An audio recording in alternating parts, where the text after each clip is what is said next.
पॅरेखान यांच्या या दाव्यानंतर स्थानिक भाजप नेते आक्रमक झाले। त्यांनी परतवाड्याचं प्रकरण हे लव्ह जिहादचं असल्याचा दावा करत या प्रकरणात आणखी कुणाचा हात आहे का याचा शोध घ्यावा अशी मागणी केली आहे। पाहूया।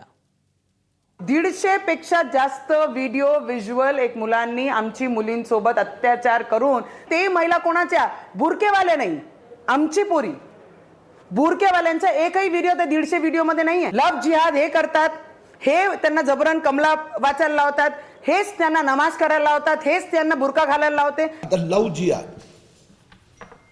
ते ज्या पद्धतीने त्या आयान मोहम्मद आणि त्यांच्या सोबत एक डझन हे ह्या प्रकारचे मुस्लिम गँगस्टर्स आहेत, त्यांनी 11वी 12वीच्या कोचिंग क्लासमध्ये जाणाऱ्या अनेक डझन मुलींना फसवलं, फोटो काढले, ब्लॅकमेल करत होते, त्यांच्यावर सेक्शुअल बलात्कारच एका पद्धतीने चालू होता। जे काही आतापर्यंत सापडलं, 4 लोकांना अटक झाली, ते एक हिमनगाचं टोक आहे।